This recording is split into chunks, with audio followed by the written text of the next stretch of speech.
Welcome back to another episode of the Top 6. What a brilliant night we've got in store for you, so stay with us. Man City crowned champions of England, and we're going to debate where they sit in the hierarchy of English Premier League champions, along with Man United, Liverpool, Chelsea, Arsenal, and more. We're also going to take a look at the big breaking news that Liverpool have come to an agreement with Tchouameni. The midfielder has agreed personal terms with Liverpool Football Club this summer. Can they get that deal to a completed stage? Erik officially joined Manchester United today and had his press conference and kind of laid down a bit of a gauntlet. We're going to go through that. And Tottenham, will they be hijacking the Gabriel Jesus deal, as the Telegraph reports today? Do me a big favor and hit that like button, hit the share button as well. Make sure you're subscribing to the Football Series. We're of course going to round up the season, talk a bit about yesterday and all that all that jazz. We've got a brilliant panel as well. We've got a brilliant panel for you tonight. Only 3 of them here at the minute. Dom Hassam is on his way. Daniel's on his way. But Callum is here with us. How are you, my friend? You good? Yeah, amazing. Good. Amazing. Yeah. We've got Spurs fan Patrick here. How are you, mate? Oh, I'm fantabulous. I feel so good, man. I'm on top of the world right now. We even got CALLUM in a Spurs jersey yesterday. So what can I say, man? Yes, and brand new Spurs fan Colleen joins us. How are you? How are you sitting after wearing a Spurs shirt all afternoon? I've had to soak it in some Sudocreme because I came out in a rush when I went home. So I don't know whether it's because it's a Spurs shirt or because it was Patrick's shirt. I don't know. We'll have to find out. Behave. Daniel's here with us as well. Of course, Chelsea, a bit like Man United yesterday. We weren't even focusing on the games in the studio. It was like we're watching everything else. Daniel's been getting cooked today because he celebrated a Man City goal, and we will move on to that later. We're going to have a bit of a debate around should rival fans banter each other. But we've got a very special treat for you before we go any further, people. Make sure that like button has been hit. I don't know if you saw this yesterday. Bro, oh my God. Oh, the belts. Come on, Liverpool, man. A few moments later. It's over. It's over, guys. It doesn't matter. Oh, these man ain't switched on at all. Oh my days. I can't believe Villa bottled it like that. I mean, don't get me wrong, we haven't done anything better. Bruv, Watkins got a lot to answer for still. We know where he's. I'm actually, do you know what? There's a part of me that's actually glad that it wasn't they lost and we drew, and that was how we threw it away, because that would feel worse, to be honest. It's not over yet, though. Oh,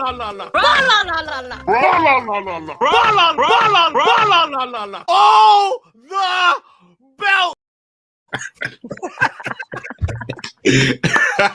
I'm sorry, bro. You know what it is? Like, I rate it.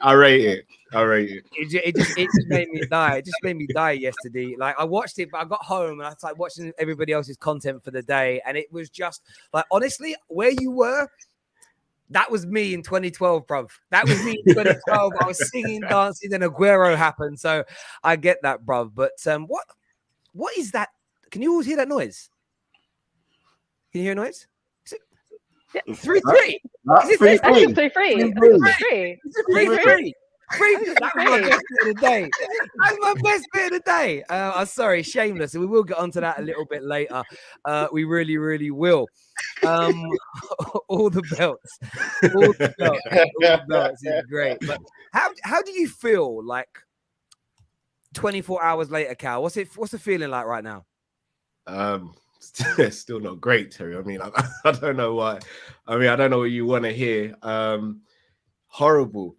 Like, it's just, obviously, as much as I joke about it, like, I, in my heart, did actually think we would win the league. I said it to everyone. I wasn't just saying it for content purposes. I genuinely believed it. I thought City would slip up and I thought we'd capitalize. And then when Coutinho, because again, everyone knows my feelings towards Coutinho as a Liverpool fan. I'm not his biggest fan. And I said, shamelessly, if Coutinho helps us win the league, I will get a Coutinho shirt and I'll get a temporary tattoo of his name. That was my forfeit from the other boys. So when he scored, I was like, wow, it's happening. And then, like, in 5 minutes, like, it was just done. And I was like, wow, life comes at you fast, man.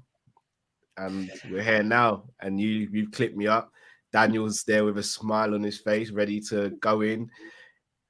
It's just rough. But You know, I said I'd be here, win, lose or draw. So I'm here. And listen, I'm I here appreciate for you turning up, and it's, mate, I do know the feeling. Like I've been in that exact place. We're going to get onto the championship and the title a little bit later. I want to go through some of these transfers as well. But I couldn't start the top 6 show when the Premier League ended without featuring a gal either. I know he's not here, but this clip was sent in to me, and I forgot he did this. There we go. We drop points from here on in. I still believe they're going to drop points. I still believe this team can get top 4. And I still believe we're going to hear the Champions League music at the end of the season. The champions. You're going to hear it. And you can't do nothing about it. Keep going to hear it. Going to hear it. Going to hear it. The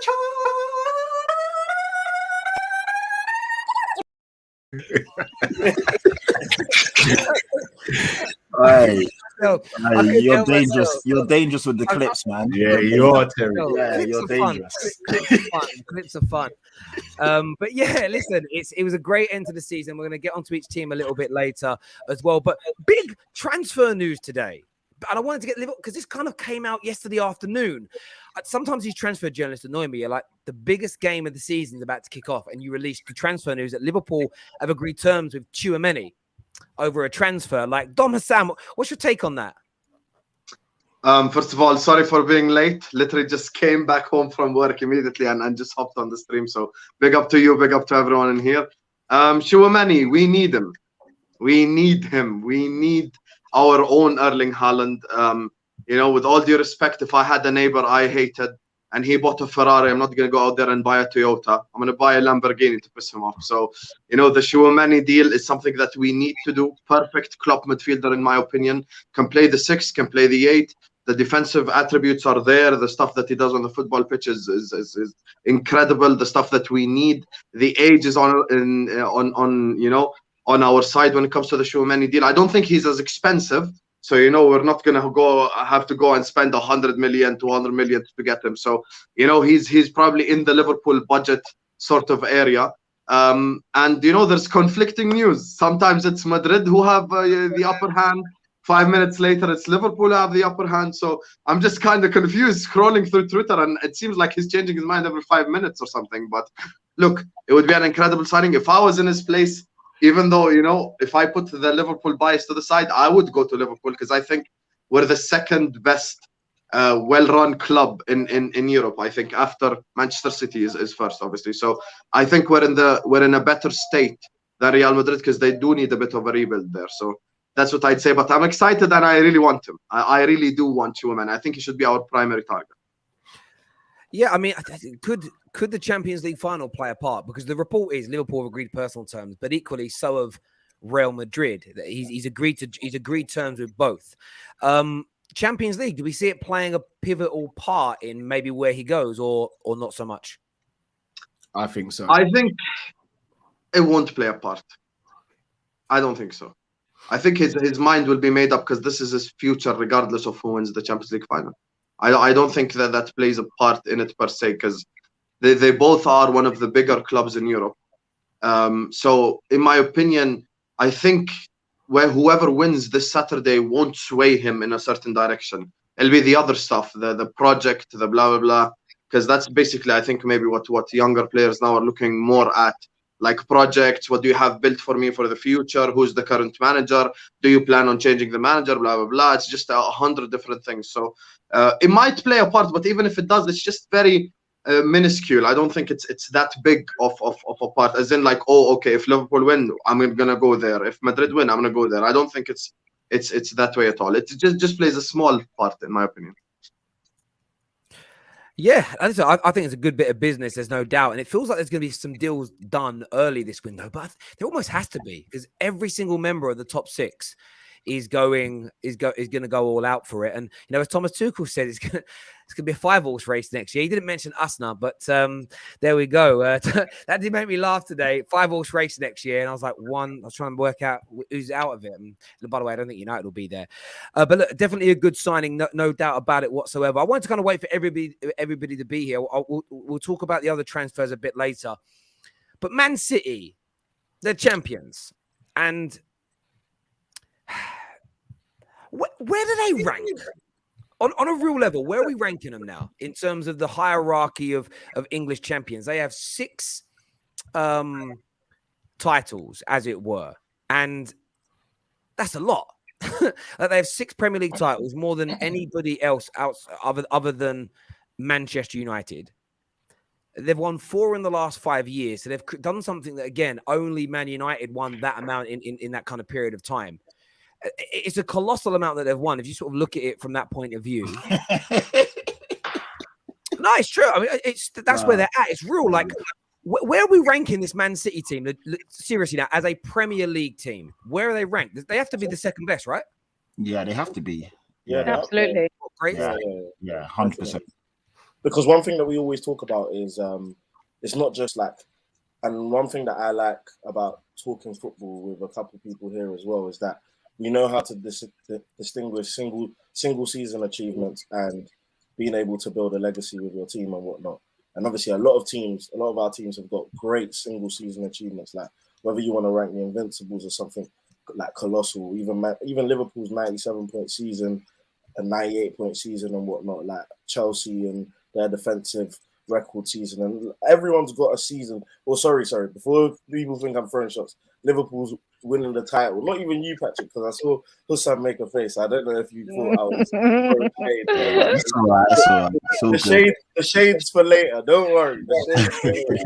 But what's it called? So everyone's got great single season achievements. But when you talk about building a legacy, building dominance, being able to show your authority, this Man City team and Pep, what he's been able to do, the way he's been able to dominate, even despite the many obstacles, the great managers that have come to the league, the great teams, the banana skins that we know the Premier League has to offer for all the big teams. You never know who you're going to lose to on a week-to-week basis. But the way that he's been able to dominate, and the fact that, look, at the end of the day, he's been pushed to like literally the limit. He's been pushed, like he's been challenged. Like there have been years where Man City have won the league by so many points, but they've literally had a challenger, a consistent challenger for what, the last 3 out of 4 seasons, and they've been able to come out on top more times than not. And you just got to give huge credit for that. And yeah, man, look, Pep could have had the season trophyless. Now he's got a Premier League title to add to his cabinet, so we can't complain. As much as we want to say that he needs to win the Champions League, domestically, he's cleared it, man. He's cleared the lot, man. Well, I think that's where the debate becomes so interesting, because I stand by what I've said before. To become one of the greatest teams of all time, you need to add that Champions League to it. But domestically, what they've done since 2009 has been impressive. Like they were winning FA Cups, League Cups, and Premier Leagues before Pep Guardiola came in. He has now just taken them to another level. And the fact they've been able to, Liverpool is so good.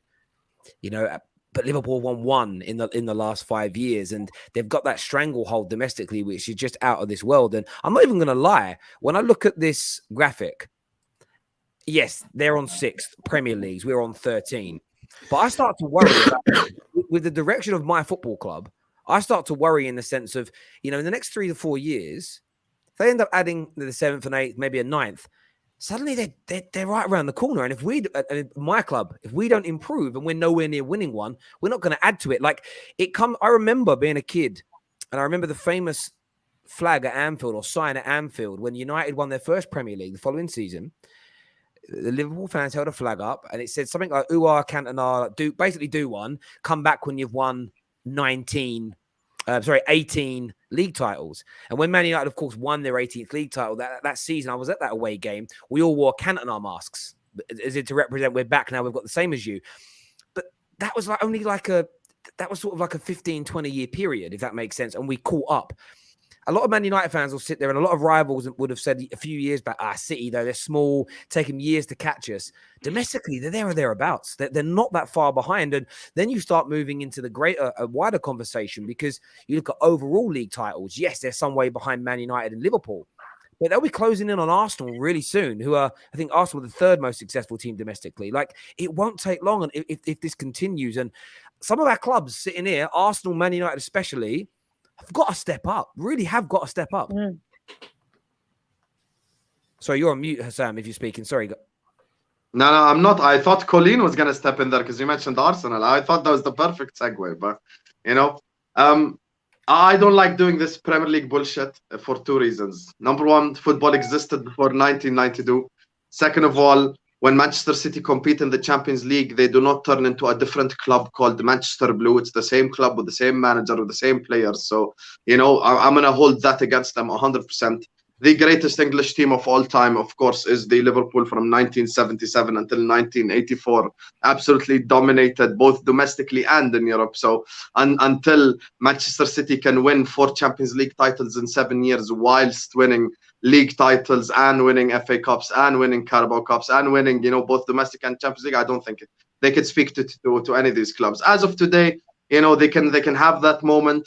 But I think the fact that, and I know you're not doing this right now, Terry, but I'm talking in generalities. The fact that a day later, 99% of the people are more focused on talking about Liverpool or Gerrard being manager or something tells me all I need to know. We're not looking at City like that yet. It's gonna need like until maybe they get to double digits, then maybe someone's gonna start thinking a little bit. If they get to like 10 overall league titles, then, you know, certain people might start to think and go like, okay, shit, now they're 3 behind Arsenal, so it's a different conversation. So, you know, that's what I'd say. So it's gonna take them a while, and until they win the Champions League, they can do as many league titles as they want until they lift the big ears. You get me? The big ears. Inshallah, we lift it next Saturday. Until they lift the big ears. All of this is just, you know, congratulations. You dominated in England, and then as soon as you take a flight, no one respects you. So. Can I jump in? Go on, Cal. So, Don, everything Don said is correct. But if I'm going to be honest and open, if we're just going to talk about the era now, as in, let's say, talk about from like 2015 to now, you have to say what Man City have done in the league is fantastic. Now, context around it, which I'm not going to go into here because I don't think it's fair to do that right now. The context around it, I think, is very shady. But if we're just taking it on face value, what they've done is fantastic. And look, I'm sitting there as a Liverpool fan, keyed off because I think you should express yourself. No, it's not. It's not even like a banter thing. It's something I'd want to speak to Terry about before bringing it up on the stream, because there are some serious things around sports washing. He doesn't want to get political. Yeah, it doesn't want to get political. Yeah, I don't want to go down that rabbit hole in it without having a conversation. Well, Daniel's a Chelsea fan, so he'll defend it, so it's fine. You're preaching to the choir with him. But yeah, I didn't want to go down that route. But if I'm looking at face value, I'm sitting there as a Liverpool fan. 2013-14, I don't think we had any right to compete for the league. We did compete for the league, and Man City pipped us to it. 18-19, in my opinion, was the first season where Klopp had a team and a squad capable of challenging for this league, and we finished 1 point behind. 19-20, we pipped them to, well, we didn't pip them, we kind of blasted the league away. 2021, again, without context, we were nowhere near them, but with context, we all know what happened that season, because even Chelsea fans have now seen what happened when you get a few injuries. And then this season, again, we've taken them as far as we could have. Yes, you can turn around and say, maybe if we didn't drop points here, drop points there. The reality is we missed out by 1 point, but City won by 1 point.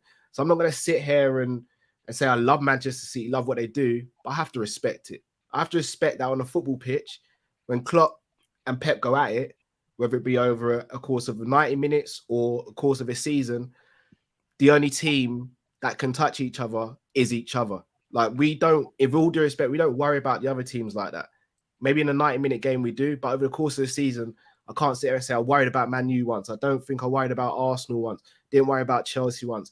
It was always Man City. We were back in October drawing games and said this is going to have an impact on the rest of the season. Never in any part of my lifetime have I sat there in October and seen one of the competing teams for a league draw a game and think that's going to impact the rest of the season. But this is the level that Liverpool and Man City are at the moment. So if we're at this level and I love what my club's doing and I have to respect what my club's doing, then if the club is beating my club, then I have to respect them whether I dislike them or not. So it hurts to say it, but got to give him props, man. Got to give them props. Well, since you want to do that, then careful, Daniel, careful. We're all speaking facts here, and this is let's go. Since you want to do and talk facts, let me spit a couple of facts in my own. Let's go. As much as Hussam says, Man City will never be great or whatever without the Champions League. you lot would not be nothing more than glorified challengers if you only have one title to show for this legacy. Hold on. Can I jump back? Can I jump straight back in that? Okay, go on. All right, Daniel, what did you say at the beginning of the season when I said to you Liverpool are a better team than Chelsea and have a better team? I thought Chelsea were better. Okay. So let me ask you a question as well. Where did you think we'd finish this season before the season started? I had you third. Predict? You had us third. So did we not overachieve then? No, because obviously things change as the season go on. And so what are we doing here? Because if we are 1 point behind the team that you glorify, then what have we done? Hold on. Valid point.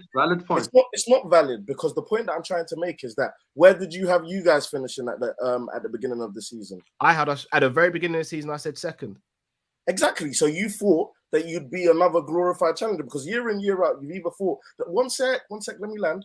Year in year out you've either thought that you're going to win the league title or you're going to finish second. So the point that I'm trying to make is that Liverpool or Liverpool fans or the thing in general, you've always been talking about the fact that you've been as good as Man City, you're capable of taking on Man City. We've seen what Liverpool are capable of. Liverpool are a great team. We have no doubts about that. But history will only remember the winners, and history always only remembers winners. And the point that I'm trying to make, it's not. You don't need to twist my. Who am I? I'm just a fan who gives my opinion. I'm not. I don't know. Who are you? Just a humble fan. Humble. I like that. Daniel's humble now. He's a humble guy. Humble. Don't let him lie. Lukaku humbled him, bruv. Lukaku humbled him big time. You know what I mean? You said Lukaku's going to be When we top goal talk about scorer. facts and what's real, Lukaku's got more team hold on. this season. Like when we talk about facts and what's real, with no agendas, no fans like myself or yourself or Hussam to blur the lines. History is only going to remember the winners. And at the end of the day, year in, year out, besides obviously the season before last, you've only won the title once. And that's something to be talked about. That's what I'm saying.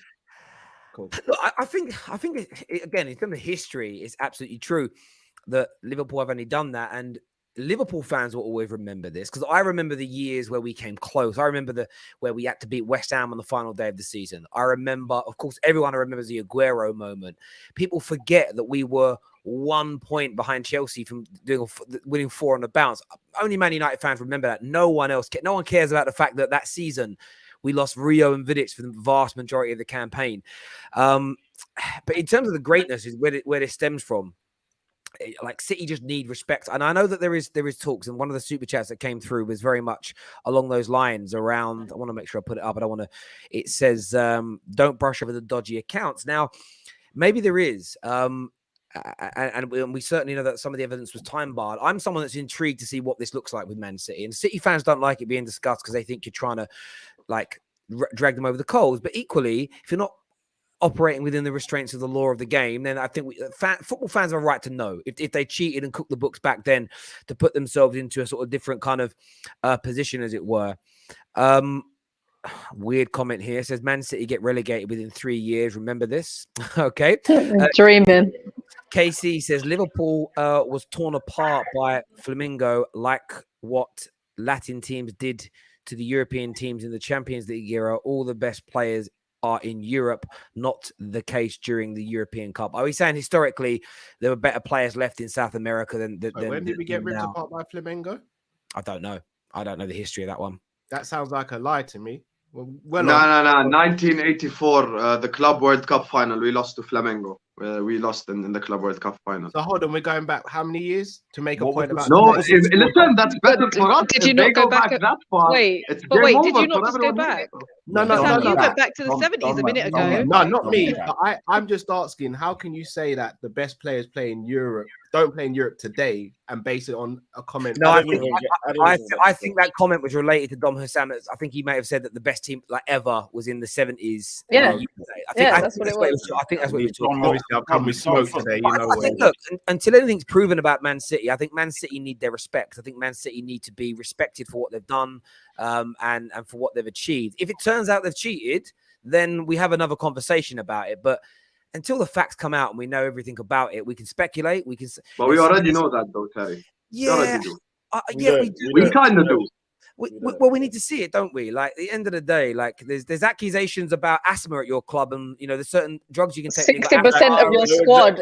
No, that's within legal rights, though. Any club can pretend that they have 25 players who have asthma problems. Okay, see, but Hussam, if Thomas Tuchel tomorrow, Daniel, one second, Daniel, no. One second.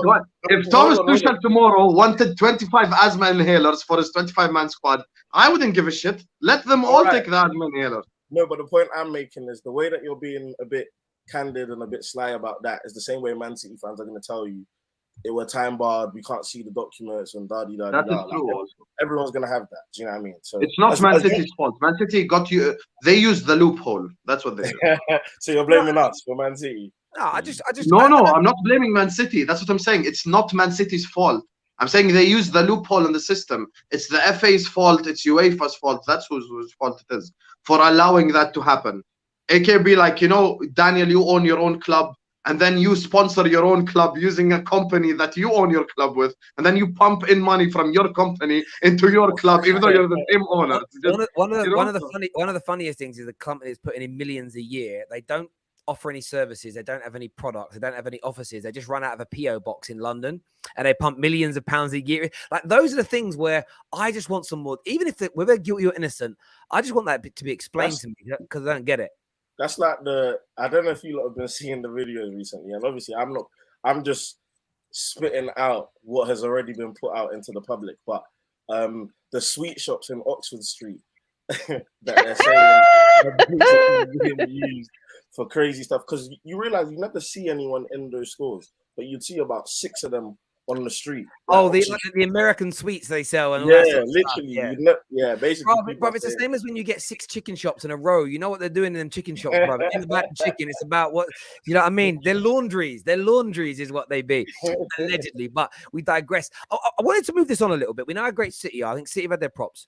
I want to talk Liverpool before we move on. By the way, ladies and gentlemen, we've already touched on the show so far about the big news that Liverpool and Real Madrid have agreed deals with Tchouameni. We will be touching on Ten Hag later and what he said today in his first press conference, and we're talking about Tottenham to join Arsenal in the £42 million race for Gabriel Jesus. But what I wanted to do was talk a bit about Liverpool and the banter they received yesterday, because I'm going to be blunt. The football terrace and our team have been referred to as embarrassing, as morons by some, for celebrating Man City's third and winning goal to clinch the title. I've also seen a lot of banter online. A tweet here as an example that says 7 seasons, 800 million spent. False information, 440 actually. No, it's banter, right? My point is, a lot of Liverpool fans in the last 24 hours have become, and some non-Liverpool fans, it's sort of like, it's wrong for rivals to banter Liverpool, especially if they're not a team that's very good at the moment. Like, where do we all stand on this killjoy attitude towards fandom? Mate, why is everyone getting on their behind this? Like, when United didn't get the title. Oh, your Wi-Fi, I'm muting you. Your Wi-Fi's gone mad. Damn. Sort that Wi-Fi out. Colleen's Wi-Fi moving like Arsenal's defense. Crazy. Colleen, you back? No, the mic keeps being and I'm muting. Yeah, You're telling me that other fans. Yeah, I muted you because your Wi-Fi keeps cutting in and out. Sorry, carry on now. Are you telling me that other fans weren't having the same kind of attitude when United didn't win the league, when they had the Aguero moment? When, you've seen when Arsenal lost the Champions League final in the manner that they did in 2006, all these kind of moments, it's just there for banter. Like, your rival, even though in this moment we might not be good, but generally, especially in the top 6, everyone is rivals. So why are we going to be like, oh, do you know what, Liverpool? Sorry, that you put in a great effort. Like, who's doing that? Like, just grow personality. Just take, you give it, so take it. It's not a big deal. Like, it's just stupid. That's why Liverpool and City don't have a great rivalry, because they're just all pals. Oh, friends every 2 seconds. Yeah, not for me. Yeah, no, the game is the game, man. When we lost in the 2019 Champions League final to you, man, West Ham fans were getting at me, sending me videos, celebrating, and obviously they've never even played Champions League football, but the game's the game. It's what happens, isn't it? Rivals, you banter each other. It's part and parcel of football. So It doesn't even need an explanation. I don't even. When I saw the tweets, I was laughing. It doesn't need an explanation. What it comes down to, and I'm sorry again. Like everyone knows me. The way you specifically celebrated is extra embarrassing, by the way. Just say. You can say that, but one thing that I just personally believe, and this is not even to throw shade at you. One thing that I just think you can't shade me. I'm in a Champions League final. All right, I'm going to Paris. I'm my life. Okay. But just one thing that you will never understand, and I also think that it's a bit of where I come, London culture, a bit of where I come from, and who I've grown up around, secondary school culture. We literally hate teams that are good. If your team is not good and the other team is good, we are going to hate you. It is a simple equation, and you can call it shameless, you can call it embarrassing, you can call it toxic, you can call it not good for football. But me and my friends are going to have fun and laugh at a good team who fail.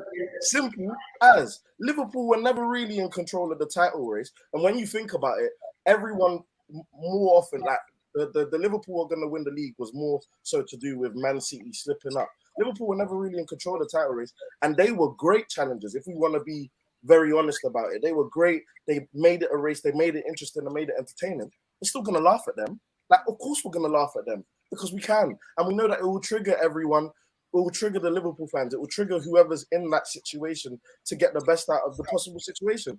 The Lukaku stuff, when I said Lukaku's going to win the Golden Boot, Lukaku's going to do this, Lukaku's going to do that. Like, I've had Tottenham fans, I've had so many other fans laughing at me for the fact that Lukaku has failed and the fact that I brought up things about Lukaku. It's part of football. You have to laugh. You're going to say things. You're going to get things wrong. But even the celebrations, Terry, you and me both know, and actually Patrick, Colleen, you were all there. Deep this, we're in a situation and an environment where we're looking at Rack and Tom, we're all mates, we're all having a laugh, seeing them basically go into meltdown. We see Man City score, and the funny thing is, we already knew that Man City scored, so our celebration was just over the top because we wanted to piss them off even more. And people are getting hurt by that and calling it embarrassing. All I need to say that is if you think it's embarrassing and you don't understand it, it's because you didn't have friends at school. And you're gonna tweet me, and you're gonna comment, you're gonna say things. I don't reply to stuff like that on Twitter. I only reply to people that I know. So that's just what. Do you know what's mad about it? I'm gonna go to you in a second, Dom. Like, what's really crazy about it is the fact that we're in this kind of situation where I was chatting to a friend of mine. He's watched football most of his life. He's from Canada. By the way, isn't it Gal or Cam? It's a friend of mine. But he moved to the UK like 2 years ago, and he said his most favorite time was in the summer in the build up to the start of the season. And I was like, why? He moved in like the June time. He said because in Canada he'll watch football and a couple of his friends watch football, but when he goes to work or when he went to school as a young kid or when he's out with his general friend groups, nobody talks about football because they don't watch it. If he's a Man United fan. If they lost a game, he'd go to work. Nobody would banter him because nobody in his office watched football. He moved to the UK and he was like, it's spoken about and discussed and almost part of every moment of every day. Most companies use footballers to be advertised by. Football's just never gone. We're kind of numb to it. And the London thing is very, very true. And I see a lot of the people that I see having a pop, a lot of them live in like regional parts of the country where one, maybe two teams are supported. So again, when you were going to school, it weren't like that. And that room yesterday, just on yesterday as an example, that was lots of friends just bantering each other. But what people didn't, no one said it was embarrassing. There were other fans in there that were supporting Liverpool yesterday. They were celebrating Liverpool's goals. I didn't see a single Liverpool fan say, oh, it's well embarrassing that an Arsenal fan was cheering for Liverpool. And the craziest thing about it all is this. This is the maddest thing about this unique situation. If Liverpool completed the quad, is that the greatest achievement of a football team ever in England? 1,000%. 100%. Yep. That's why no one wanted to do it.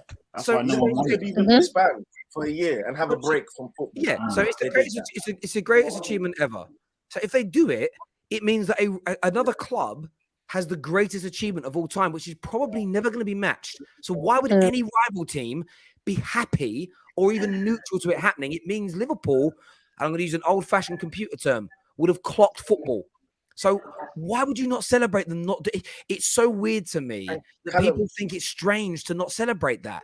Honestly, if you're a Man United fan, and Arsenal, Chelsea, City fan especially, and you didn't celebrate that yesterday, I challenge how much you actually love your football club. And Callum, just before you speak, this goes to both of you, like the Liverpool fans. Terry, I totally agree with everything you said. I can't even believe I forgot to say that. That was one of the main reasons. If Liverpool did the quad, you actually, of course, in football, there's so many things. Liverpool have so many titles, no one can chat to them, but you still find ways to create arguments. If Liverpool win the quad in this day and age, especially with social media and everything like that, like no one would be able to speak to them because you could end the argument with, we've won the quad, we won everything available and possible. But the point that I wanted to make was, and this even surpasses everything else, the reason why we hate Liverpool so much. One, first of all, because you're obviously good, so it's even a credit to your team. But two, because we know so many Liverpool fans. We argue with Liverpool fans on a daily. We know how Liverpool fans get. I don't, apart from Daps, who I'm very cool with, he's my boy. I don't know.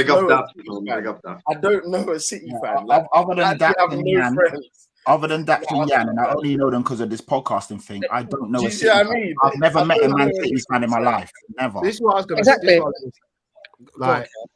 I genuinely don't have an issue with it. Don, we might disagree here. It doesn't even annoy me. What I find funny is I don't mind you guys celebrating. What I found funny is this is probably from family and friends. I've got my cousin-in-law, for example, is a Chelsea fan. I've been trying to call him actively since February. I saw him yesterday for the first time, and he come up to me and give me a hug and was like, "You good?" I was like, "Bro, I didn't even know you were still alive. I've been calling around what's been going on with you? How is life? How's your little one? You ain't even let me see your little one yet. What's going on?" Genuinely, I don't mind if we're getting banned. Look, I'm not going to speak for all Liverpool fans, and I might even get blasted by some Liverpool fans for saying this. We need to just chill with this whole not being able to have banter. That's what football is, man. And look, I'm going to tell you guys straight. If we won the quad, I would have been unbearable. I said to you from ages ago, you're going to want to delete my details. And I'm not just talking about my phone up. You're going to want to delete every bit of me. I'll find you on LinkedIn. I'll find you on flipping MSN Messenger if I had to. I'd have been unbearable. Winning the quad would have been something else. So for me, getting bantered by other clubs, it's you know what? I get it. In the same way, shamelessly, when Aguero scored his goal against Man United, I was like, "Rah, this is mad." I didn't then start calling up Man United fans because I thought, well, I'm not in a position to do that. I still celebrated when he scored because it was a heroic moment, and it was like, "Rah, I didn't see this happening." Plus, I didn't want Man United getting another Premier League trophy because it would have put us further a reach from them as well. Exactly. I just think as fans, we need to actually get back to enjoying football and stop picking little fights and arguments. Let's just enjoy football, man. It's long. Yeah. Because can I say so? Even when Colleen, by the way, still bun Daniel and Anita, but for now though. By the way, I see Anita in the chat as well. Anita, we ain't done yet. Because even when Colleen and Arsenal were celebrating when they just nicked those two goals against Wolves when they beat them back to back, I let Colleen celebrate. We were happy for her, weren't we, Colleen? We let you enjoy your moment. Oh, you can say that now. You can say that now. You're happy for me. Yeah, of course. Yeah. But yeah, it's just all fun and games. Just need to. It's not a big deal. It's really not. There's a comment here from Winnerpool who says, "Yes, Terry, we can celebrate City versus United, but United fans can't celebrate City winning versus Liverpool in terms of title races. We wouldn't celebrate Everton. It's your City rival. That's shameless. Be happy but silent." And but that's the point, isn't it? I think a part of this, from a percentage, is I don't want. I'll do the voice. I don't want to be bantered. I can't take the banter. Oh, poor me. That's what it is. It's weakness. Winnerpool's one of my guys still, Terry. Right? I'm not just saying Winnerpool personally, but I think that's what it is, Winnerpool. You can't take the banter. And the maddest thing is, bro, I respect you. Do you know why, Winnerpool? Because you come on nearly every Football Terrace stream. But the point of this channel was created so rivals can talk about each other's teams. I wanted to do something different to every other channel. So we're going to do it. And my whole inspiration was exactly what Daniel said. The classroom at school is what it's like. There could be in my school in East London, 7, 8, 9, 10, sometimes different teams supported. You come into Monday after. Man United were the best team in the country when I was a kid. We lost one game. And it was done. It was actually and everyone come for you. Everyone was shameless. This Go comment for here is Champions bang on. This is Hassan backing the idea of embarrassing fans. Sore loser. Fans have always bantered since the very beginning of sport. Only difference now is there's cameras. I think that's a true point. We see it more now because it's like, for me, I Don't see do that, Daniel. I haven't even spoken yet. Don't do this. Sam, I haven't even spoken yet. what are I you haven't spoken yet. Sam, what are you saying I on this? haven't spoken yet on this. Sam, because you tweeted saying it was embarrassing yesterday, and I know you're only having fun as well. I know that you're not a Yes. horrible guy. We get on. If you banter me and I clap back, allow me to clap back. It's fine. I can call you pathetic, embarrassing. It's part of the banter process, bro. It's Of course just, it is. it's Of course part it of it. is. Of course it is, but not every you. But you can tell the difference between yours, brother, because I came straight back at you joking. There And was then- laughing emojis. Yes, and then other people's where they're like actually condemning it, like it's Paragraphs. religious. Someone was Paragraphs, writing bro. paragraphs on me about it Look, being my thing is, look, you can have your opinion. Do you know what? I'm not even saying you're wrong. Like Daniel, how many times will you explain the same opinion? For the fourth time now, again? Gonna say the same thing? You're Gonna say just the still same thing, angry Daniel. that you Gundo and ruined your chances. A guy that's leaving the team. Listen, Anyway. don't do that. Don't do that, bro. Don't do that. Listen, here's the thing, Terry. I said yesterday, I actually don't give a shit that you're laughing at Liverpool. My problem is you celebrating City, not you laughing at Liverpool. Laugh at us all you want. That's fine. I'm talking about you celebrating City. Do you understand how fucked our game has become because of Manchester City? No. That's what I'm talking about, man. Bro, laugh at us all you want. I do not care, honestly. But I'm not celebrating Man City's goal for Man City. I'm celebrating it because it stopped the quad. I understand. I just clapped back. Let me ask you this question now. We fast forward 12 years. I don't know why I mentioned 12. You've got. I'm going to be really nice. You've got 7 Champions Leagues. Man United have also by then got 7. Have we won one by then, Terry? Tell me. No way. Hypothetical. Man United versus Everton in the Champions League final. If Man United win, we go on to 8, but Everton win their first. I'm not even going to. This is rhetorical. You are cheering the winning goal for Everton because you'd rather Everton have won than Man United surpass you. Absolutely. I am wearing an Everton shirt. So what is the point of your argument? I have no problem. I just said, Terry, I have no problem with you laughing at Liverpool. I just said that. I clapped back. So, for example, if Terry's like, haha, look at these rival fans who are winning, fuck all, laughing at Liverpool, and I say, that's embarrassing laughing emoji, that's me getting involved in the banter, bro. What can I say at that point in time? Should I go like, ha, ha, ha? I cannot say ha, ha. So I just respond back with calling it embarrassing. That's I hear you. It's just a banter embarrassing thing. I get that. Dwayne here says, Terry, read this out. Liverpool versus Man United will be the biggest game in the Premier League, regardless of how big City get. The truth is, other teams have a long way to go to catch Liverpool and Man United. I like that. I like that. It's true as well. But there we go. We've got some more super chats here. I want to get some of these out. The 2 biggest trophies is the Premier League and Champions League. If Liverpool win the Champions League next week, they will have 2 Champions Leagues and 1 Prem. City have 4 Prems and no Champions Leagues. Seems pretty close. Do you agree with that, you scassers? Do you agree with that? I don't know. And I'm not even saying that. No, I don't. I'm not saying that sitting on the fence because, Terry, I could come in there and lie and spin it. Bro, I want the Prem. Like, I want the Champions League as well, but the Prem's the one I want, Terry. Like, so I'm not going to sit here and say, oh, one's bigger than the other. Like, for me, in my heart, me personally, I can't speak for anyone else, but for me, they're equal.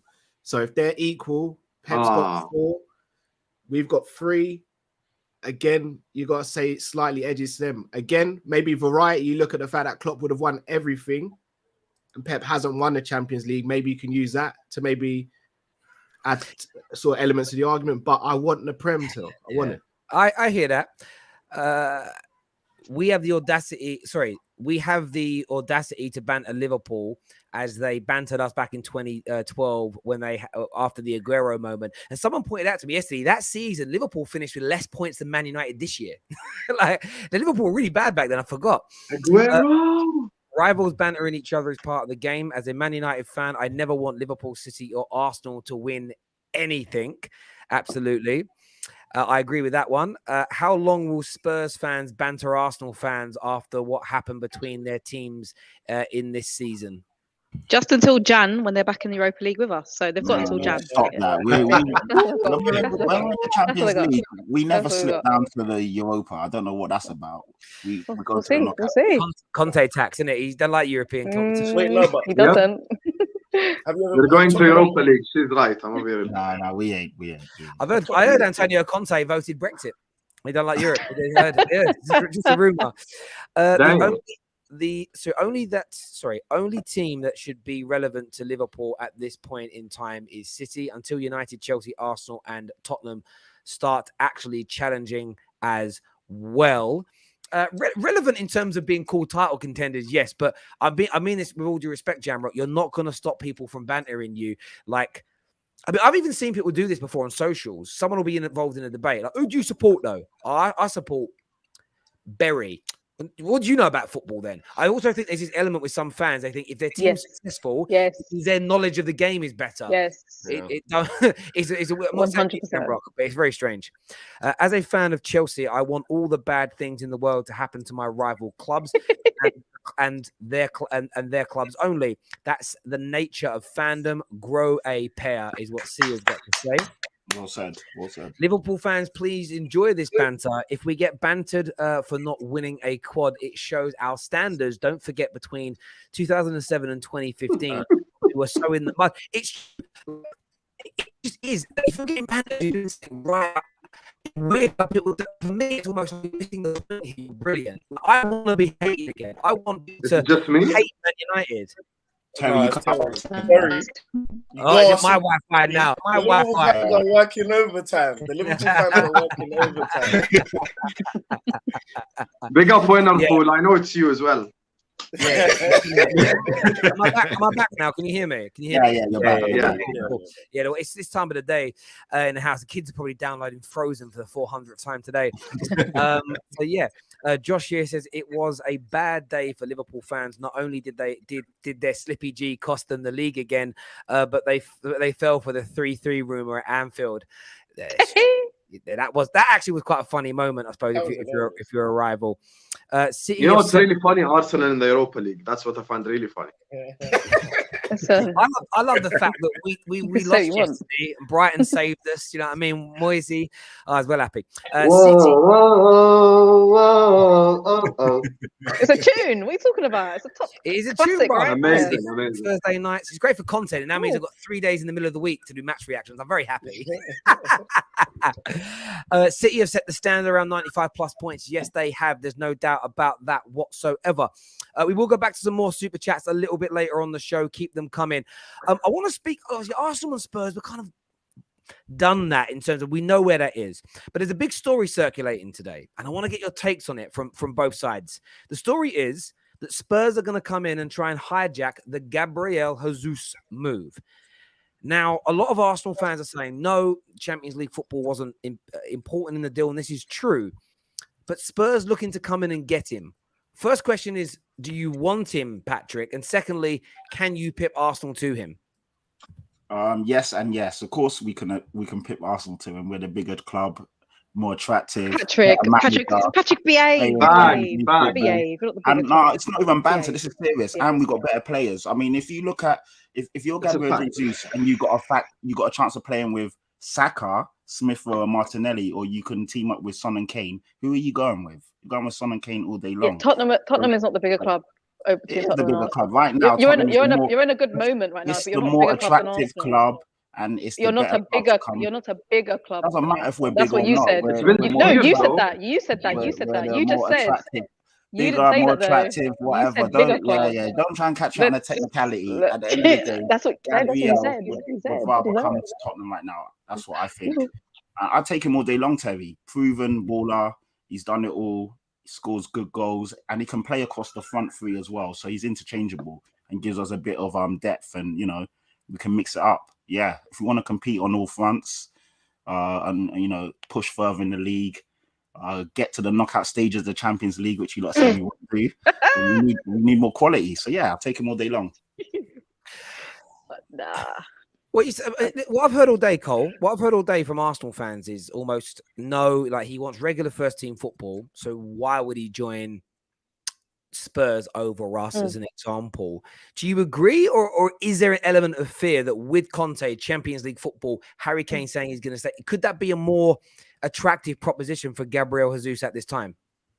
I mean, it could be. I'm not going to say it's not a factor. Like, it most certainly could be a factor, but the game time thing is also a question mark. But the other question mark is, so Patrick, you might be able to tell me more about this, is how much is Levy actually going to back Conte?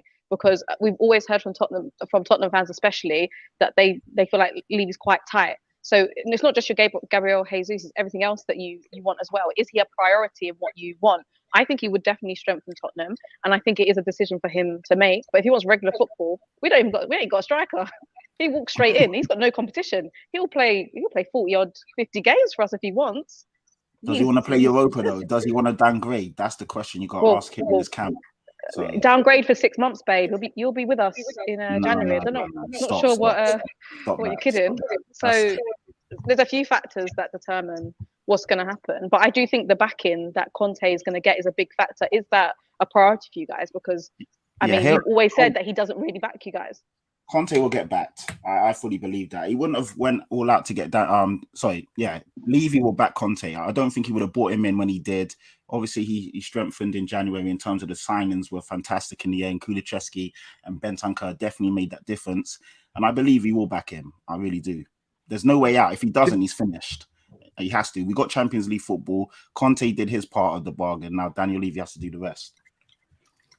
Can I just say one thing on this, Terry? I'm going to say this as a neutral because I'm not bothered by Spurs or Arsenal. I actually prefer Arsenal, even though Colleen earlier on, was just, doing the Liverpool thing. But anyway, when it comes to Spurs and Arsenal, I'm going to be real with you. If I was a professional footballer right now and Spurs offered me 100K a week and Arsenal offered me 300K a week, I'm still going Spurs. I think what's going on at Spurs is much more exciting. There's Champions League football. There's the manager there. The manager pull exists, people. Aston Villa just got Boubacar Kamara. Who the fuck are Aston Villa? Let's just be honest. So, manager pull is true. Conte is there. Players like that want to play for Conte. If I was a player and I had the choice to go play under Antonio Conte or Mikel Arteta in the Champions League, etc., I'm 100% picking Spurs because it's a much better situation and it's a better manager. And I want to say one thing to Patrick. See, I stick by what I told you 3 months ago about the championship players. I stick by it. I will not change my opinion. I will not change my opinion. You still have 15 championship players in your squad. Now, let me tell you this. Conte is using the Spurs squad like a bar of soap until there is nothing left. He's squeezing the shit out of the bar of soap. But this summer transfer window is possibly the biggest summer transfer window in Spurs history because, and this might be a hot take, but I'm going to say it anyway. If Spurs actually back Conte properly, forget Chelsea, forget Arsenal, forget United, Spurs might be the third horse in the race for the league because Conte is a problem. That's what people think. Conte is a massive issue. And this is why I wanted Arsenal to get fourth. The reason why I wanted Arsenal to get fourth is because they pose no threat to me whatsoever. They can get the Champions League for the next 3 years and I'd be sat there in bed just thinking about City. Now I have to wait till the summer transfer window. If they back Conte properly, I'm talking about actually give him the players he wants, he's going to pose a massive problem for this whole league. And the reason why, finally, just to land on this, Colleen probably is right because Conte doesn't do well in knockout competitions, but that doesn't matter because in the league competition, he just wins and wins and wins and wins. So he can get you 10, 12, 13 wins in a row. So, it's just, we shall see. We shall see what happens. Guy, I already saw that comment. Yeah, it happened. I know you. Championship players, obviously Son, Kane, definitely not championship. Hugo Lloris, still one of the best keepers in the Premier League. 16 clean sheets. And he obviously helped us to that. Not anymore. Not anymore. No. He's still a top keeper. Come on, Callum. He's not, bro. He's not. We can't use clean sheets to say he's a good goalkeeper. You've seen him pull out save after save in big games, in big moments. He makes mistake after mistake as well. He's not a top keeper. Hasn't. He's made. Alisson makes mistakes. No. Alisson, Mendy, Ramsdale makes mistakes. Mendy definitely makes mistakes. No, but they make mistakes once in the blue moon. Lloris does it regularly, bro. No, he doesn't. He's not. In our last 12 games, I don't recall Lloris making a bad mistake or It putting us doesn't in have a to be a bad. bad mistake. Mistakes are mistakes, Patrick, bro. That's I if think- I'm look, I'm not I don't care about Tottenham and Arsenal, the rivalry. I was happy Tottenham got it because I've got a lot of Arsenal fans who are in my ear. No disrespect, Khalid, but it just is what it is. Like I just get them. I don't know what it is about Arsenal fans, but I seem to attract Arsenal friends and family members. So I didn't want them to get it. But if I'm sitting here looking at Tottenham's team, you have to upgrade on Lloris. You need another centre back, and then you can start talking. And again, Don, I get where you're coming from in terms of Conte is a massive issue, but I say the same thing to you guys what I said to Daniel last season. For any team to catch Pep and Klopp, the only way it happens is they have to fall off massively, because you're not just going up against a Pep or a Klopp. You're going up against two teams who have honed their system, honed their philosophy, honed their mentality for the last 5 years. Yeah, you 100. can't switch it on and off like that, no matter how good the players are. But It's Conte is gonna- a better manager than Tuchel. Yeah, though. I agree with you on that, Cal. I think that I think they could be a threat next year. One of the things about Conte's team that I'm slightly worried about as a rival is that he's going to play a slightly different style to how nearly every other team is going to play. Even a lot of the lesser teams now, or smaller teams, I shouldn't say lesser, want to play attacking and open and expansive football. And you could create a point where they're just like the opposite to that. There's a better word for opposite. I can't think what it is, but the opposite. And that's the word. I just couldn't remember what it was, or how to say it properly, to be honest. But there we go. And I think they could be that, and they could be very dangerous next year. Winning a league title, they need to be better than both Klopp and Pep's team. No. We ain't gonna win no league. And that's too hard. But on the transfer, though, They might be the third person in the race. They might. I hear you. They could be. And I want to say this about the transfer, though. I've seen a lot of Arsenal fans. Gal, big up yourself in the chat as well, my friend. I've got something to show you in a minute, mate. Stay tuned. And make sure everyone's smashing those like buttons, by the way. Let's get that done right. Let's get this past 1,000 likes, please. Let's get that done. Thank you. I think Arsenal are leading the race. The talk is the agents flying over to England at some point in the next few days for the deal to be finalised next week. I think Arsenal leading the race. I don't think Champions League football is the biggest focus for him. It's regular first-team football. The only thing I disagree with Arsenal fans is what I think is quite a weak argument why Tottenham couldn't suddenly swoop in is, well, he won't play regularly. Well, we don't know what Antonio Conte is planning.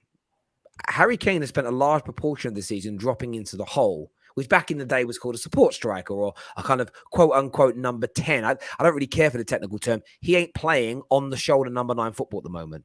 What's to say that Antonio Conte's plan is not to keep Harry Kane there with the centre forward in front of him, Kulusevski on the right, Son on the left, as an example? That could bang.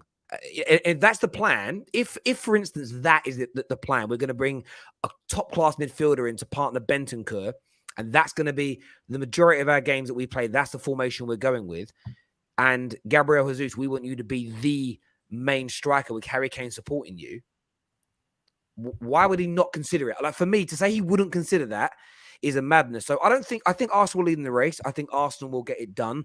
I think Arsenal have done a lot of groundwork, and that means a lot to football players. But what I didn't like today was this notion of, no, won't go, won't play regularly. Are you saying he ain't that good? Like, a few weeks ago, he was a top-class striker. Now can't get in the Tottenham team. Of course he can. Like, no one knows what the formation is going to be, you know? And my point is this. I think Arsenal have got to pull their head out their arse and get this deal done quickly. They don't want to. I mean, ironically, it didn't work out too bad in the end for Spurs, but they don't want to do a Luis Diaz. They don't want to be delaying it, trying to get the price right, and then Spurs or somebody sweeps in. Get this business done. I hate you, Sam. Love you, Patrick. Love you, Patrick. I hate you, man. I hate you for that. Thank you so much, Patrick. Mate, I love you. But either signing though, for either team, I think Gabriel Jesus will be a really good piece of business. He's a good player, man. He's a good player. Good player.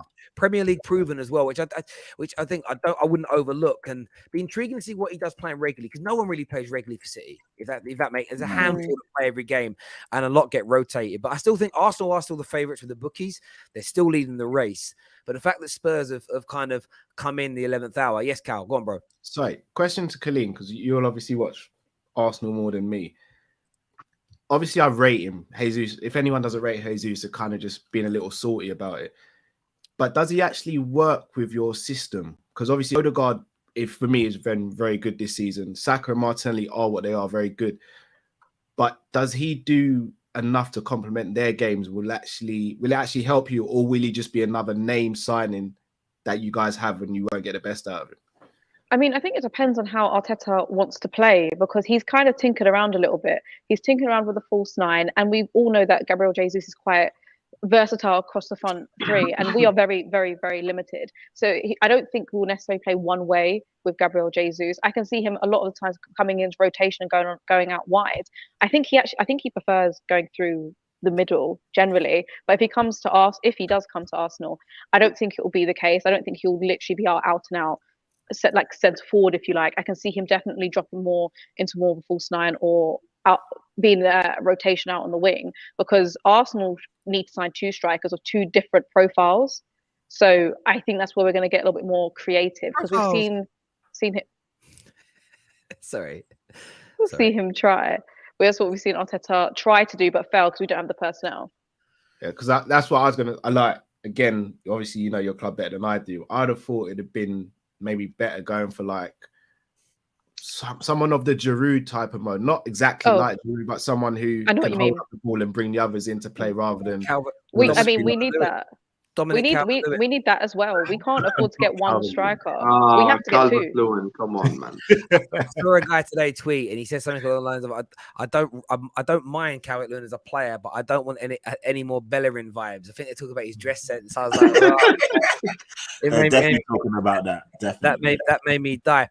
There's some comments here. As a Chelsea fan, hearing Matt Law confirming that Conte will sign 6 players scares me, especially as I know we will struggle with Marina and the sanctions. Well, the sanctions are almost over. I wouldn't worry too much, but look, Matt Law's very well connected at Spurs. I think Spurs are going to I think they're going to get behind Conte, especially now they've made the Champions League, because they know that 50, 60, 70 million pound of additional money is big match days. You've got the world's longest bar. They're going to put out them beer prices by £1 a pop. He'll be in there buying it up. Oh, I'll spend an extra £5 a game, and I said to Colleen already. She can. She's more than welcome to come for Champions League match. Yeah. When Madrid come and pipe, he'll come. Nah, they ain't. Patrick, we are the better club now. No if, buts, or doubts. Woolwich fans, same old garbage. We'll meet them in the Europa. Give it a break. You just enjoy Europa, is what Wu-Tang has got. We will. We'll have a great old time. Love that Gambino. Big up Gambino, man. Big up. A comment here from Mr. Frequency that says, Hussam, those 15 championship players cost you the title. Have a good day. Hey. Listen, Mr. Frequency, it's fine. Northampton Town came to Anfield and beat us. It happens. Shit happens. That doesn't change the fact that you do have 15 championship players. So yeah. Spurs fans, we're back to where back to where, bro, to Disneyland, because that's where you were going after getting piped by Bayern 10-2 again in the Champions League group stage. Is what, dare I say it, Drifty has got to say. Is that to me or to Arsenal? Arsenal got beaten. No, that's to you. No, it's to you. I think you're having some memory loss there, mate. It's North London, to be fair. 10-2 on aggregate. Nah, that didn't happen to always embarrassing the Premier League in Europe, man. These two clubs, man. I don't know why Spurs fans joined the banter, because Diaz has won as many trophies, won more trophies than Spurs in 2022 since Spurs in the 2000s. Yeah, more than Spurs. Ball off, man. Ball. It's true, though. It's true. In the words of Lee Gunner, Terry, please don't ever say Spurs / Lerner FC are rivals. They are losers. Losers can't be rivals. Chelsea is our beach. I think he meant on the beach. No, Chelsea is our bitch too. I think he means female dog is what he's saying there, is what he's saying. Chike says, Terry and the gang. Oh, we're a gang now. Gangs don't exist. I heard that on Top Boy. I'm still buzzing that Manchester City won yesterday. Also, I wanted to say I'm sorry, Terry, for asking your opinion about whether Paul Pogba would leave United for City. I'm very confident Liverpool win the champion. You don't need to apologize for asking me questions, bro. They're getting piped, mate. It's a basic one. We'll see. We're going to preview that later on in the week. We're going to keep that one on ice for the rest of the week. Chike, thank you for that super chat, my friend. I really appreciate it. Come back again. And says, also, when you see that Liverpool and Man City are pulling away from everyone, you have to build for the now and get players that will push Liverpool, is what Chike says. Also, you guys are doing that with Haaland, and you also link with Frankie de Jong and a few others. We're going to do some more super chats in a bit. I know a few more have come through in the last few moments, so thank you. I wanted to talk Manchester United as well. Erik ten Hag came in today, did his press conference. I mean, he answered the questions exactly how everybody expected. So he was asked about will Maguire remain as captain, and it was very... He kind of said like he's a great player.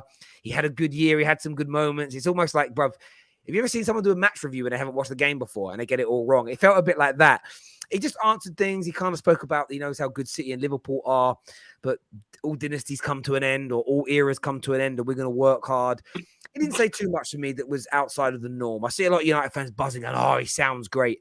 I remember people buzzing because Ralph and Ollie and LVG and Joe, they all sounded great in their first press conference. I'm not digging at Erik ten Hag. I'm not really listening to too much of it at all and overreacting. Sorry, what did you think of him basically saying that when they were asking about Ralph's consultancy role, and he said that that's on the club, I analyze things myself and I like to make decisions for myself and that. What did you think of that, or you didn't read into that?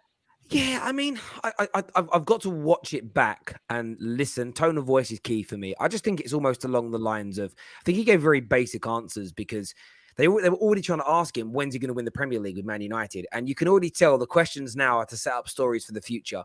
I think it's a case of Ralph was already here doing this. The Ralph role's strange because it's consultancy based. So it could mean I don't really need Ralph. It could also mean, well, he's only here like a couple of days a month. So I'm going to have to do a lot of thinking myself anyway because he's not around. Like, it's a real difficult one for me. And I suppose you can spin it in any or either direction. I see Ralph being phased out completely. One, because he's now the manager of Austria. And I think that Ten Hag will do a large percentage of it himself, along with Myrtle and Fletcher. Erik ten Hag was a director of football. He's done that role before. So I think he'll pick up a large bit of it. But I don't know. I'm excited about it. He's got a bit more charisma about him than some other managers. He can talk well. Of course, his style of football is something that he spoke about this, that he wants to play fantastic football. And for me, that's in the first instance is the most important thing. I just want to see some good football straight away. And I'm going to have really high standards for him from the beginning because Eddie Howe and Patrick Vieira got their teams to play a brand of football in games. You could see what they were trying to do. And I do expect the same from Erik ten Hag. There's no doubt about it. Someone here says Terry's falling for the PR. The complete opposite. I said, I'm not really buying into any of it. Like, literally, I don't know if you were listening. The complete opposite. I said, my guy, I'm not falling for the PR. I'm waiting to see the proof. I'm setting my standards. And that's what I want to see. Good football from almost the beginning. I don't care which players he keeps and which players he sells in any direction. If he starts Bruno, sells Bruno, don't care. Keeps Rashford, sells Rashford, don't care. I couldn't care less. I couldn't care less about any of that. I'm about letting him. We have to be rebuilt. I hate the word. I hate the process talk because we never complete it. But that's what there's not one player that you wouldn't want to see go. Do you know why I don't care? In the last 9 years, I've quite literally seen. I've done this and I've seen other fans do it. If we sell these 5 and buy these 5, if we sack him and employ him, if we get rid of this and do that, if we promote this academy player and we'll be fixed. Nothing's ever worked. And the reason it hasn't worked in those years is that we were run by the bankers. We were run by the football making decisions were by the wrong people. They're now telling us that football people are making these decisions. So I'm more focused on how the club's being run. And if it's being run right by footballing people, I'm just going to let them cook for a while and let them do what they've got to do. What I mean is I'm not going to go mental if a player that I want to stay goes because no one really knows what's best for Man United. Not one fan, not one pundit knows what's best for Man United because every kind of strategy has been tried before and it's failed. All I want to see is the football get better. So if Rashford goes, Bruno goes, Maguire goes and Pogba leads and we get worse, then I'll condemn the decision. If we get better, I'm going to praise it. I'm just going to stay very balanced in the beginning. But maintain my standards, and my standards are very much that I want to see better football from almost straight away, and I want to see the right. I want to see the club sign the players that the manager and his philosophy needs. That's the most important thing for me. But I wanted to throw it out to you all, really, as rivals of Man United. What's your feeling now that he's here? The way he spoke, not the PR element, but any concerns, any worries? You think he'll do well? Like, where are your heads at with it as rivals? No worries. I'm not concerned at all. I'm not concerned at all. I was singing the Ten Hag song today. I thought about singing it now. I know my voice is not made for singing. You know, it's just nothing worrying. I've seen this movie before, with all due respect. I've seen the same exact movie. 1 hug, 2 hug, 3 hug, 4 hug, 5 hug, 6 hug, 7 hug. The worst song of all time. What happened to you not singing, mate? I know. I changed my mind. I changed my mind a lot. So here's the thing. I'm not worried because I've seen this movie before. The one thing that might make me change my opinion is this summer transfer window. If, and I mean this like genuinely speaking, if this summer transfer window, I see the same old shit, which is Man United just going for the obvious option that everyone knows about. Oh, July, January, March, April, May, June. If June 1st starts, and immediately as soon as June 1st starts, United are gonna buy Declan Rice for 90 million. I immediately know for a fact the club is going nowhere. And it's not necessarily about Declan Rice, it's about the other stuff. And I'm explaining what I mean.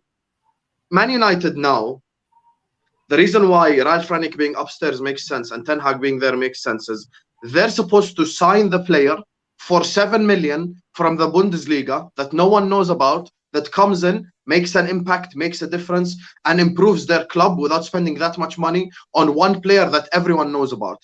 Declan Rice is someone everyone knows about. It's not like a shock signing, like, ooh, who the fuck is this guy type thing. Everyone knows him. And because everyone knows him, I will just know United, they're just doing the same exact stuff that they've been doing for the last 5, 6, 7, 8 years, which is, you know, the Pogba signing, the Sanchez signing, Mkhitaryan, blah, blah, blah. They're just signing the people that people know about. So I want to see them sign, 2, 3 gems to actually, take them up a notch. We need to see who they sell, etc.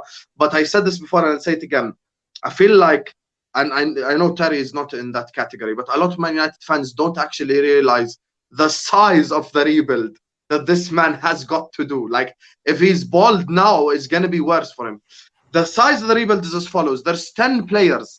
There's 10 players leaving the club regardless. 10 players. I think they've all been mentioned. Pogba, blah, blah, the players who are free agents, the players who want to leave. There's players who are leaving the club regardless. Already your squad has minimized by 10 players. And then you have to look at the players who start, like the likes of Wan-Bissaka, Luke Shaw. Ten Hag is not a miracle worker. So, you know what I'll say though? Sorry, to interject really quickly, I think it's important. I spoke about this on a few videos recently. The whole 10 players leaving thing is being so overstated. And I'll tell you as to why. 6 or 7 of them were going to go if Ollie was still here. Pogba was never doing a new deal, really. As an example, Matic was always. I agree. Matic was going to go. Phil Jones was gone. Lingard didn't have a new deal. I'm already on 5. This overhaul of our squad was happening irrespective. It's more just about building something else. These players were always going to go. The only difference will be there'll be 3 or 4, which will be more Ten Hag's choice. AWB is already one of them. He's been told he's absolutely going to go. As an example. So I still don't think our squad is, I'm not talking good enough to win a league title. I'm talking good enough for top 4 and to be competitive in games. It's good enough for that because we've seen it do it. We've seen the vast majority. That's my point. But again, and I'm just saying that to people because people keep pointing on this fact that it might take 2 years to start playing well because so many players have got to go and leave. Nonsense. Look how well Newcastle are playing. They signed Dan Burn and Chris fucking Wood. It's ridiculous.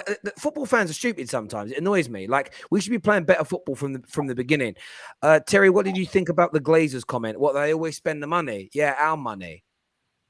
Yeah, you do spend the club's money, but you ain't put none of your own in. You run debts up against us, so you've made billions out of us. I don't. Yeah, they spend the club's money. We know that. They waste it as well. Sons of bitches. Sorry, mate. Yeah, no. Look, I hear it, innit? And it's not even to be salty. If we're gonna analyze it a little bit, obviously, Sam said we've seen this story before. I think Chelsea fans, I think we've seen this story before. I mean, we brought in someone called Andre Villas-Boas, and he was brought in with the Erik Ten Hag type of hype. He was a young up-and-coming manager, brought him in to kind of do the overhaul and whatnot. I guess maybe the only difference is you might not have the senior players that were causing a lot of the issues and maybe would back against some of the new things that he wants to bring in. But for me, the problem I have with this situation is that you're going into the unknown, and obviously maybe Conte was the better option, maybe proven winners like Simeone was the better option, but fair enough, maybe you want to see attractive football and you want to see good football, Man United play good football, Man United DNA or whatever. I just don't know, if I was a Man United fan, I just don't know how much I would trust it, because when you look at it, Ten Hag has just never had this magnitude of task before. Ajax are a well-run club. He calls the shots. He knows what he's getting out of his players and all of that. And obviously, you can give me the flip side. I'm just giving you one side of it. So it's not me saying it's definitely not going to work. But just as a final point, the reason why I'm just a bit nervous about the Ten Hag thing is because, again, are Man United going to be run properly? Is the structure going to be set in place? Is he going to be able That's it, Daniel. That is it. that he wants to pull? So yeah, it's just I agree. Like, this is what I keep saying to Man United fans: stop focusing. Ten Hag as a manager, if the structure was right and we're run right, he'll be very successful. I think he's a phenomenal manager, a great man manager. When you actually look at his family's history and the level of business they operate at, like, this guy is richer than most football managers in football because of how much money he and his family have made outside the game. They are smart people. So I've got no issue with him. I know he can run a club. I know he can manage people. I know he can coach a team and play a good style of football. He'll be undone by how we're run. And that's why I'm excited about what he can do. My biggest issue is the way we're run, because we've hired some very good managers in the past. We've had opportunities, and each time we ruin it by signing the wrong types of people, supporting player power, and all the stories coming out today are a madness. And listen, a lot of people don't like Ralph now because he didn't quite achieve what they expected him to. I love the fact he's been outing these players. These players need this kind of outing. Dare I say it, says, is Rashford finished at the elite level? What you were saying about Rashford? Well, what players like Rashford, do you think any will bounce back under Ten Hag and get back to their best, or what are we saying? I need to see Rashford back to his best, man. I love that guy. He was my favorite player of yours. I know Pogba is pretty much was everyone's favorite. I loved Rashford, the way he was direct, could dribble, take people on. His finishing left a bit to be desired, but he was such a good player, man. And I think people do have dips. Harry Kane had a dip at the beginning of the season, so people can bounce back. But he needs to do it now. There's no more excuses left. He lost his hips. I said it already. He doesn't have the shimmy anymore. He doesn't have the little bit of movement to help him beat a player. He's actually lost a yard of pace, and I think what was very detrimental to him, and you can actually you think that already at his age he's lost a yard of pace already? No, but think about it, and what I'm going to point to, and Terry could probably highlight even more, being a United fan, but the injury he had, the back surgery where he was playing so much on an injury, then he had the back surgery, I think, after the Euros, and then he came back too early. Coming back from injury early is one of the worst things you can do as a footballer. Hudson-Odoi is going through it right now, and I know some people don't rate him as highly. That's fine. I'm not saying that. I'm just saying what the potential that we saw earlier, we're not even seeing that potential because of the injuries that he suffered and the way he has come back from those injuries. Injuries are a huge thing for young footballers because it affects them going forward. And I just think he's lost a bit of that sharpness, that rawness. You know, when like Sterling, you just burst onto the scene and they're just rapid, that you don't really know what to do with those kind of players. Rashford had that, and I think he's lost a little bit of that, and I think it's down to the injuries. I think he needs to leave Man United and come out of the limelight to revive 100%. His career. I just don't think it's going to work out for him there as things are at the moment. Obviously things can change. I think he needs to get out of the limelight and go to, most clubs are smaller than Man United, but like a smaller club, just get his head back on football and then go from there, in my opinion. I couldn't agree with you more. Quick question for you, Cal. It says, how do you feel about the Mane news, Callum? What Mane news? Don't do this to me live. What's that? You lot trying to break me today. I'm not gonna lie. I've held it together kind of well. You lot trying to break me live. Like, what's going on there? What is it? It's the Bayern news. Apparently, he's accepted with Bayern. He what? Apparently, Bayern want him type thing, and they're gonna bid less than 50 million, something like that. Yeah, I want a Ferrari, but it don't work like that. No, I hear you on that. Listen, boys, I really appreciate you all coming on and everyone that's tuned into the show today. Some great debates, some good talking points. If you join in halfway through, it'll re-upload now when we finish. So have a little watch of that. It's all timestamped, so you know where everything is. He's singing the Ten Hag song. Bring back this panel if Liverpool lose the Champions League final. This is a Real Madrid. Daniel, I was just channel. about to ask you, why do you make everything about Chelsea? You got asked 2 questions in a row. Benzema You made is it about gonna be Villas holding Boas, the and then you Ballon made it d'Or. about Hudson-Odoi. Benzema Stop is gonna trying be to be the holding main the Ballon character. d'Or. I promise you, no one here knows the result of Chelsea's game. You had an irrelevant weekend, bro. It's Gundogan. Yes. Come on. People, next week it's Klopp should have signed Montana. him. Klopp knows him better than anyone, and he didn't sign him. And now he's won City the league. Doesn't matter. What a Champions League medal for Manchester City. Listen, people, we're back Thursday with the Top 6 show. We've got more shows between now and then. The Top 6 show is back Thursday to preview the start of the Premier League when we've got a brand new sponsor on board, which I think is going to blow your minds. Listen, until next time, everybody, take care. Goodbye. God bless, and we'll see you. Thank you. Hey, man, what is coming? Bro, oh my God! Oh, the belt! Come on, Liverpool, man! A few moments later. It's over. It's over, guys. It doesn't matter. Oh, these man ain't switched on at all. Oh my days! I can't believe Villa bottled it like that. I mean, don't get me wrong, we haven't done anything. Bruv, Watkins got a lot to answer for still. We know where he's. I'm actually, do you know what? There's a part of me that's actually glad that it wasn't they lost and we drew, and that was how we threw it away, because that would feel worse, to be honest. It's not over yet, though.